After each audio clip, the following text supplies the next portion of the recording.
My sister, who I let stay rent-free, broke into my room, stole $3,500 I'd saved for months. So I had a plan, and what happened next flipped everything. I am a single mom of 2 kids. Life is not exactly glamorous, but I have worked my butt off to give my kids a safe, happy home. Things were going all right. We were not rich or anything, but we were okay. Then, like a storm blowing into my peaceful little bubble, my sister Sarah showed up on my doorstep. Now, Sarah has always been a walking disaster. She is 29, but you would think she was 19 with the way she handles her life. No job, no savings, no plan, just vibes. She had been evicted from her apartment because she could not make rent after getting fired. We will get to that later. Now she has got her 3-year-old son in tow, looking at me like I am her last hope. I am not heartless, okay? I could have slammed the door in her face, but how do you say no when your sister is standing there with a kid on her hip looking like she has been through hell? So, against my better judgment, I said yes. I told her she could stay with me until she got back on her feet. I figured, how bad could it be? Yeah, very bad. My house is not exactly spacious. My kids already share a room, and now I have got Sarah and her son crashing in the living room. I gave up my privacy, my peace, and honestly, my sanity, thinking I was doing the right thing. For the first couple of weeks, it was not terrible. Sarah tried to help out around the house. She would wash dishes once in a while or take out the trash. Her son, bless his little heart, was actually well-behaved most of the time. I started to think maybe I had overestimated how bad this would be. But then Ryan, her so-called boyfriend, showed up. Let me paint you a picture of Ryan. He is in his late 30s, unemployed, and somehow still thinks he is God's gift to the world. He is the kind of guy who talks big but never follows through on anything, vaping constantly, dirty sneakers, and an ego that is way too big for someone who cannot even hold down a job. He was not even living with Sarah when she got evicted, but now suddenly, he is hanging around my house like he is part of the furniture. At first it was occasional visits, annoying but manageable. Then, it turned into him showing up every single day. I would come home from work, and there he would be, parked on my couch like he owned the place, eating and watching TV. I confronted Sarah about it, and told her flat out that I did not want Ryan in my house, especially when I was not there. She gave me this whole, I get it, I am sorry, it will not happen again spiel. And then, it happened again and again. The disrespect was unreal. But I kept trying to play nice. I did not want to cause a scene in front of my kids, and honestly, I felt bad for Sarah. She was clearly going through a rough time, and I figured maybe she just needed support. That is what I told myself anyway. Looking back, I should have kicked her out the second Ryan became a regular fixture. Then, the weird stuff started happening. At first, it was little things. My makeup bag would be in the wrong spot, or my hairbrush would be missing from the bathroom. I thought maybe I was just misplacing stuff. I mean, I am a busy mom, right? But then, it escalated. I came home one day and found my closet door wide open. Now I am super anal about my closet. I always close it because my youngest loves to dig through my stuff, and I do not need that chaos in my life. So seeing it open set off alarm bells. I asked my kids if they had been in my room, and they swore up and down they had not. I believed them because honestly it did not feel like something they would do. My oldest is 10 and knows better, and my youngest is too scared of mom's mean voice to sneak into my room. That left one other possibility, Sarah. But I did not have proof, and confronting her without proof felt messy. What if I was wrong? What if I was just being paranoid? So instead of blowing up, I decided to get smart. I ordered a little security camera off Amazon, one of those cheap ones you can hide on a shelf. I set it up in my room, angled toward my closet and dresser. I did not tell anyone. Not Sarah, not my kids. I figured if someone was snooping, I would catch them. And oh boy, did I catch them. It took about a week. The first few nights nothing happened. I started to think maybe I had been imagining things. But then, one afternoon, I came home from work and decided to check the footage. And there she was, Sarah, plain as day, walking into my room while I was at work. She went straight for my dresser, pulling open drawers, rummaging through my jewelry box. My heart sank. This was not just curiosity. She was looking for something. I kept watching, and a couple of days later, there was Ryan. This dude, who does not even live here, was standing in my room, going through my stuff like it was a shopping spree. I was furious. The entitlement, the audacity, it was too much. They were not even trying to hide it. They spent a good 20 minutes one day digging through my closet, pulling out my handbags, and then trying to put everything back like I would not notice.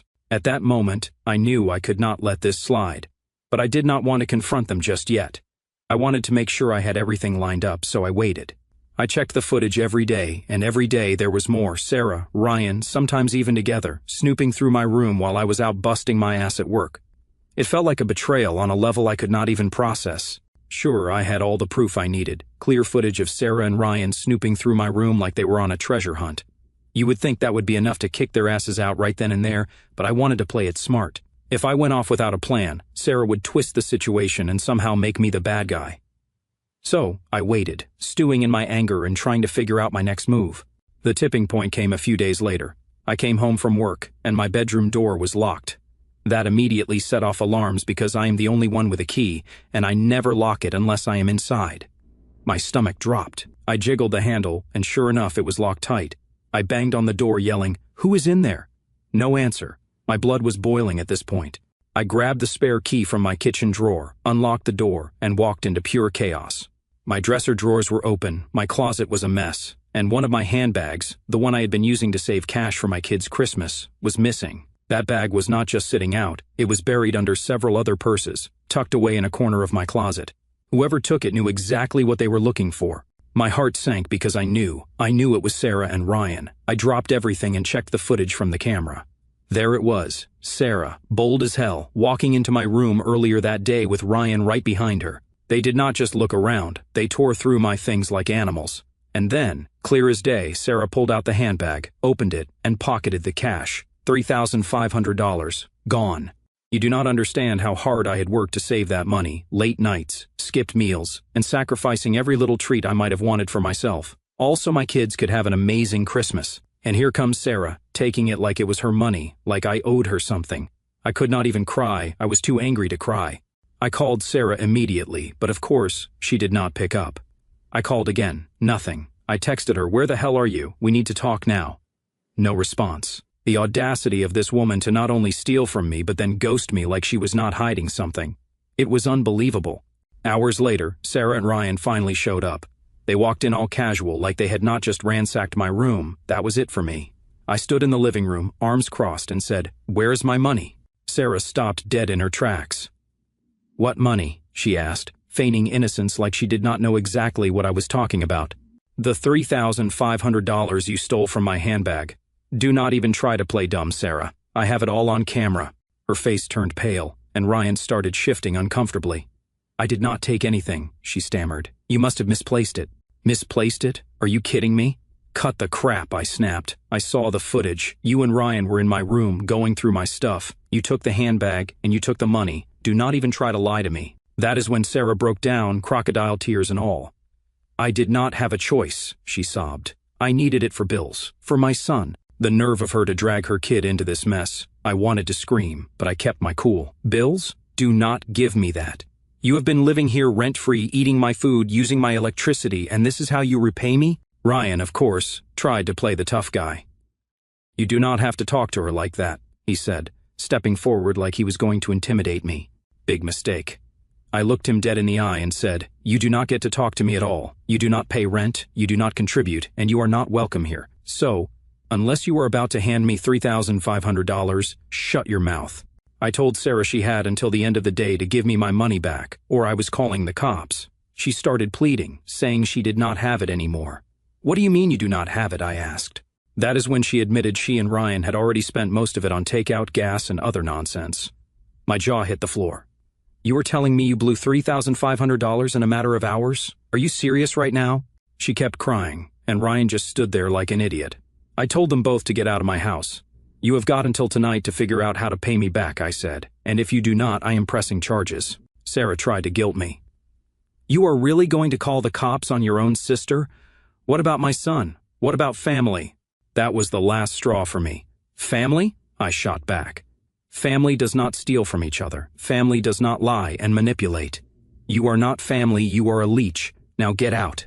By 8 p.m., Sarah still had not paid me back. I had given her a chance, but she clearly was not taking me seriously. So, I did what I had to do. I called the police. Filing that report was one of the hardest things I have ever done. Not because I felt bad for Sarah, hell no, but because it felt like the final nail in the coffin of whatever relationship we had left. I gave the cops the footage, told them everything, and waited. Sarah and Ryan had bolted when the cops showed up at my house. I was not surprised. Cowards always run when they are caught. The police took down all the details and put out a warrant for their arrest. The cops left my house after filing the report, telling me they would do their best to track down Sarah and Ryan. I stood there, looking around at my now quiet living room, feeling this weird mix of anger, betrayal, and, honestly, relief. It was not over, not by a long shot, but at least I had taken a step to protect myself and my kids. I just did not expect how messy it was about to get. The next morning, I was getting my kids ready for school when my phone buzzed. A number I did not recognize popped up. I almost ignored it, but something told me to answer. "Hello?" I said. "It is Sarah," she mumbled. Her voice sounded small, like she had just woken up or been crying all night. "Please do not do this. I did not mean to steal the money. It is just Ryan made me do it. You know how he is." There it was, the classic blame game.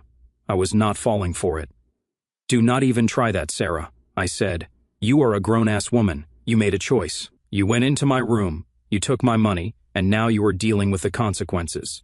She started sobbing, going on about how she had no place to go, how Ryan was angry with her, and how she was worried about what would happen to her son. And okay, I will admit, there was a tiny part of me that felt bad for her, not for what she did, but for the fact that she had let life spiral so far out of control. But then I remembered what she did to me and my kids, and that sympathy disappeared real quick. "I have already called the cops, Sarah," I told her. "You and Ryan need to turn yourselves in. You do not get to just run away from this." Her tone flipped in an instant. "You are really doing this to your own sister after everything I have been through?" That was it. I hung up. I was not about to let her manipulate me into dropping the charges. If she wanted to play victim, she could do it in front of a judge. But of course, Sarah was not going down without causing more drama. Later that day, I got another call, this time from my dad. Now, my dad is not exactly the step up and handle things type. He is more of a stay out of it until it gets too loud to ignore guy. So, when he called, I already knew what he was going to say. "Cannot we handle this as a family?" he started. "You know, Sarah has had a tough time.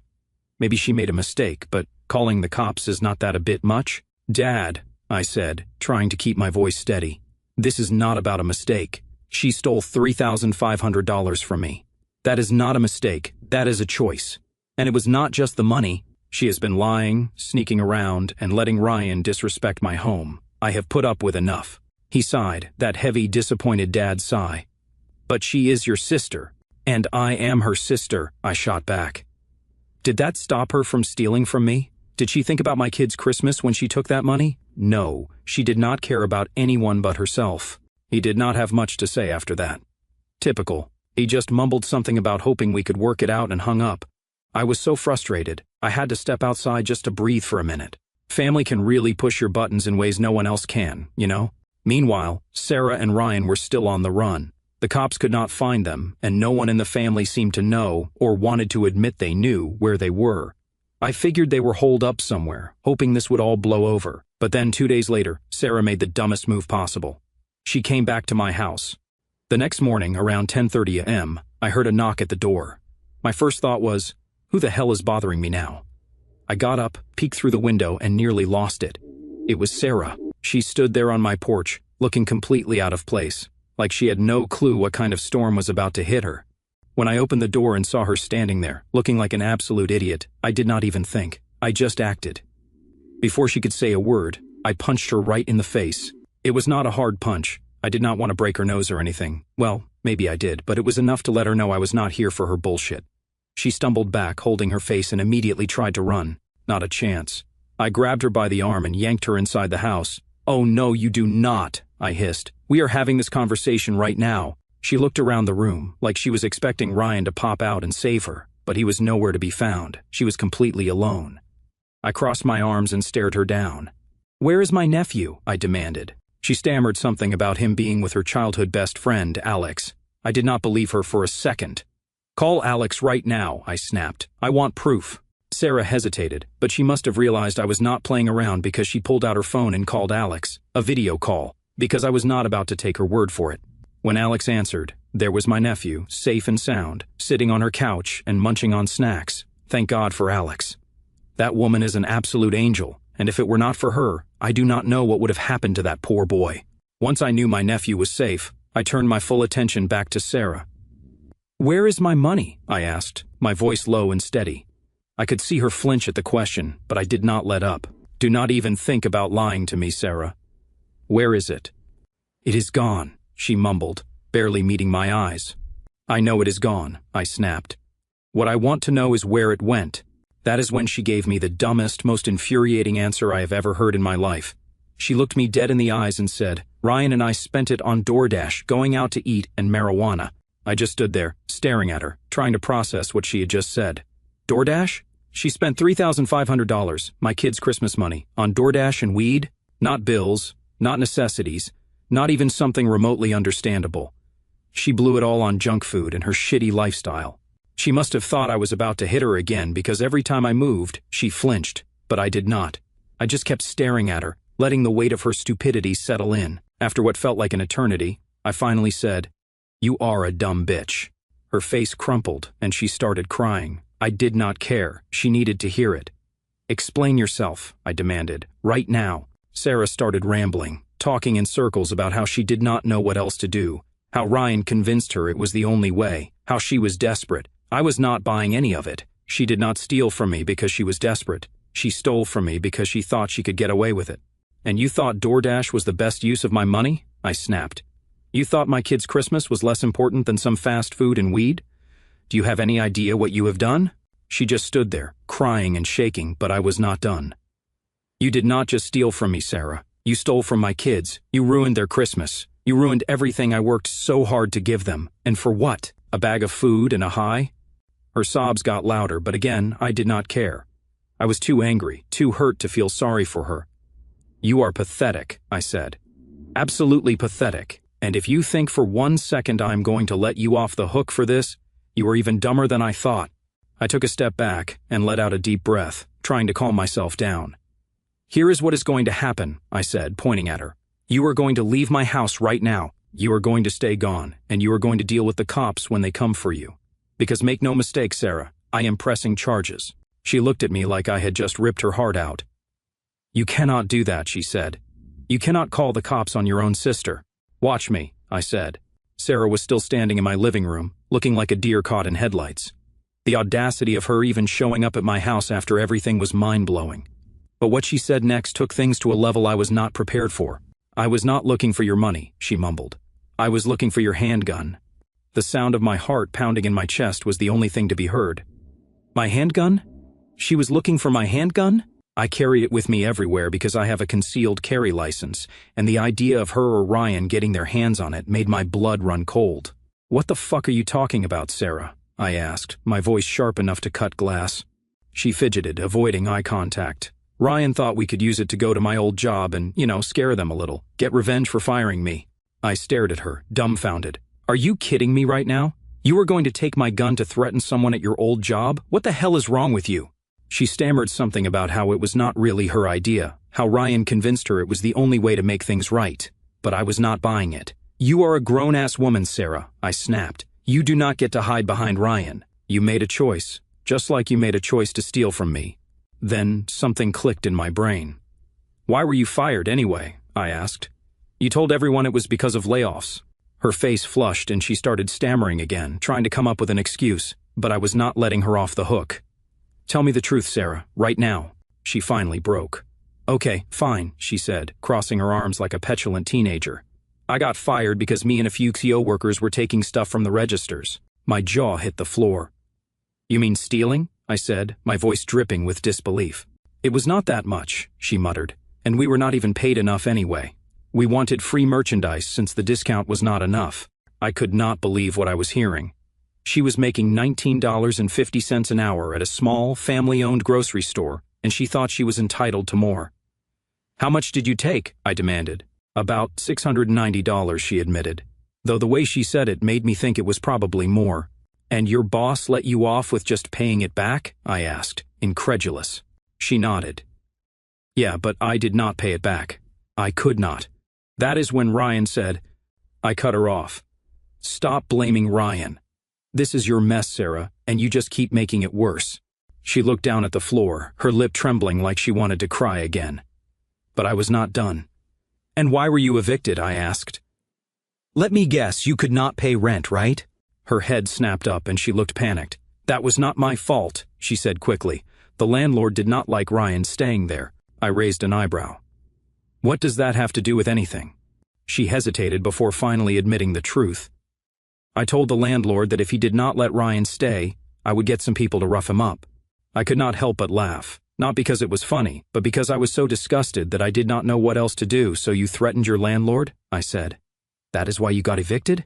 She nodded, her face flushed with shame.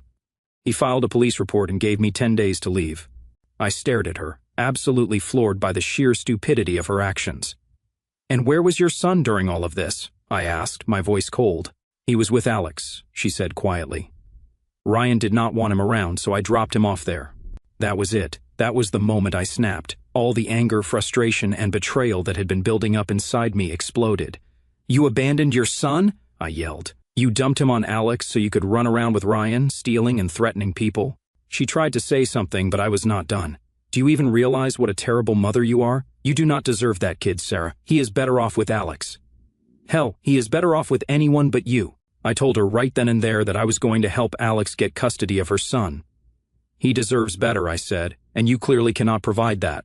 She started sobbing harder, but I was unmoved. You are going to jail, I told her, and Ryan is too. I am done protecting you. You have brought this all on yourself.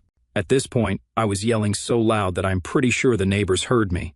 A few minutes later, there was a knock at the door. I opened it to find 2 police officers standing there, looking concerned. Is everything okay? One of them asked. We had a call from one of your neighbors about a disturbance. I was going to do that anyway, so thank you to my neighbors. The officers looked between the two of us, clearly trying to assess the situation. Do you need any assistance? One of them asked. I looked back at Sarah, and I felt my anger surge again.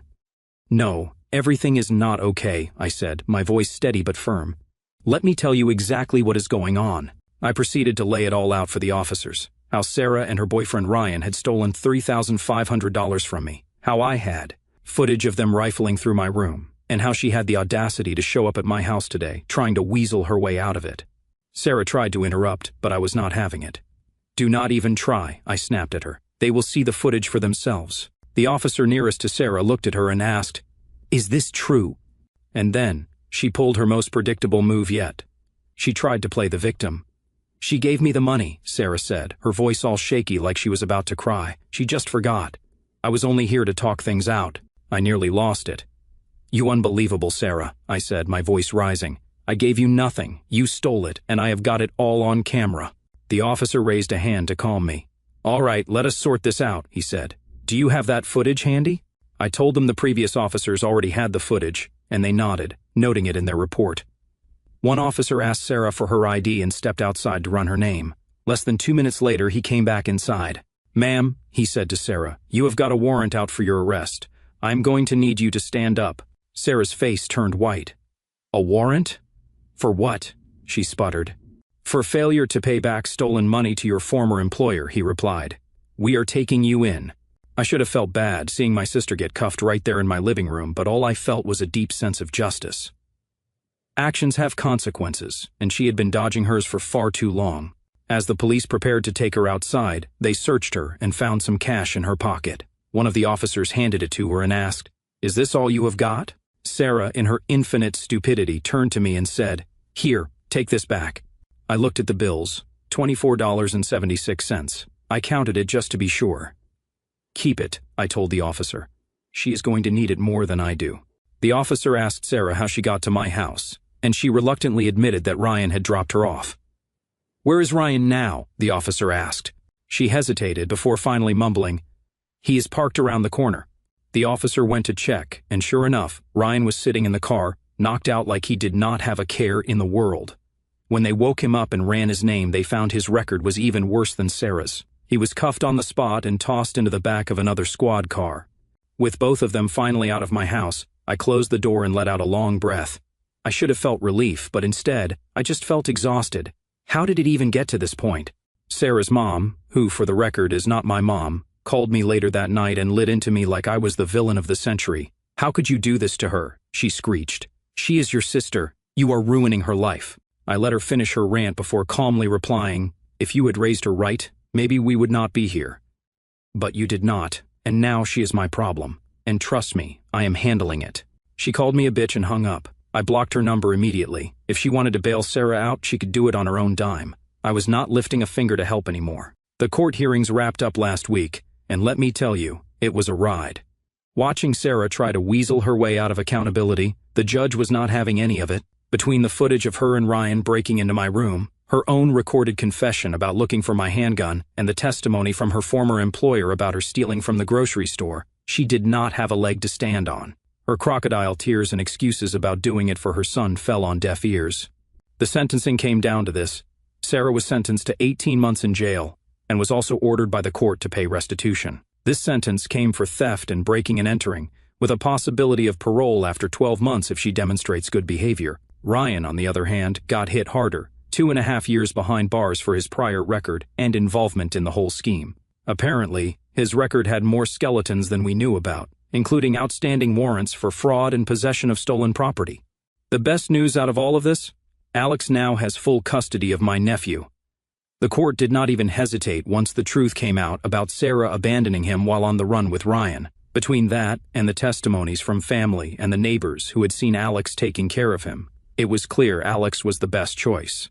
For all the chaos Sarah caused, I am glad this chapter of my life is over. She will be spending her Christmas in jail. As for me, I might not be able to give my kids the kind of Christmas I had planned. The big gifts I had saved for were gone, and there was no getting them back. But as I sat there, I made a promise to myself I would do better, not just as a provider, but as their mom. So, if you were wondering if it was worth it, yes, it absolutely was. My sister tried to take everything from me, but in the end, justice won. Now I can finally focus on what really matters, my family and my future.